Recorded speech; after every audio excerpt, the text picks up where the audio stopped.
Tender is the Night. Written by Barbara Freethy. Narrated by Eva Kaminsky.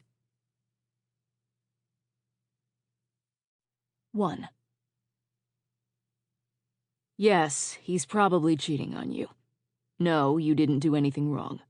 Yes, you should absolutely find out. And no, you won't find anyone better than me for the job.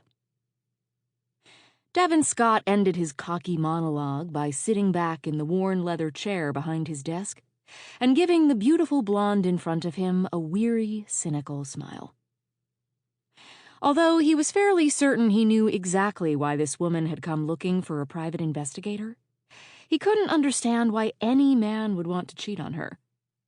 She was one of the prettiest women he'd seen in a long time, with shoulder-length, thick, wavy blonde hair, honey gold skin, and slender, athletic grace. Then again, appearances could be deceiving. As she stared back at him with a pair of intense, intelligent blue eyes that made his nerves tingle, he suddenly wasn't at all sure why she'd come to his office. "You think a man would cheat on me?" She crossed her legs, revealing a bit more thigh under the cream-colored knit dress that clung to her curves. "Why?" "Because you're looking for a private investigator." "And I couldn't have another reason for coming to see you?" "Most women who show up here don't." "Interesting." He sat up in his chair, instinct suggesting he might have misjudged her. "Do you want to know what I think?" She tucked a strand of shiny hair behind her ear and gave him a challenging look. He had a feeling he didn't want to know what she thought. But since it had been a really long time since anyone had surprised him, he said, "Yes." "I don't think you're anywhere close to being the best investigator in the business, because I don't have a boyfriend or a husband. And if I did, and if he were cheating on me," she paused, "I'd catch him myself, and I'd make him very, very sorry." Seeing the steel fire in her eyes, he had no doubt that she was capable of backing up her words. "I'm also not here to hire you," she continued. "I'm here to help you." He raised an eyebrow. "Help me? How?" "It's my understanding you've requested assistance from the FBI." His heart sank, and his stomach turned over. "Hal sent you?"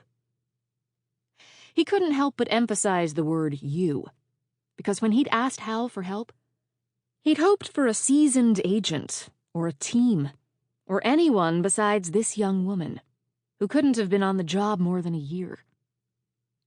She stared back at him, her gaze unwavering. "Why wouldn't he send me?" "How long have you been working for the Bureau?" "A year, but that shouldn't matter. I'm good." He appreciated the proud glint in her eyes, but having been a special agent with the FBI for almost a decade, he didn't think she had any idea just how good or bad she was. "No thanks."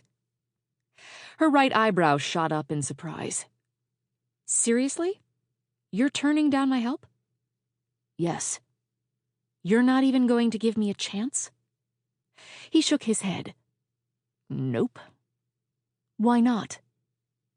"Because you have no idea the massive number of things you don't know, that the Bureau didn't train you to know, and I don't have time to teach you." "You have no idea what I'm capable of, what I already know," she retorted. "But putting my level of experience aside, here's the bottom line. It's me or no one. That's coming straight from Agent Roman. Apparently, you've used up whatever credit you had on account with him.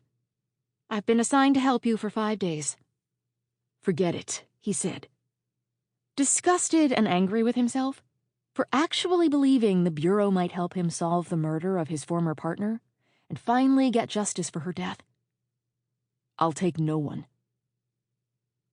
She folded her arms across her chest, drawing his eyes to her beautiful breasts, which were more than a little distracting.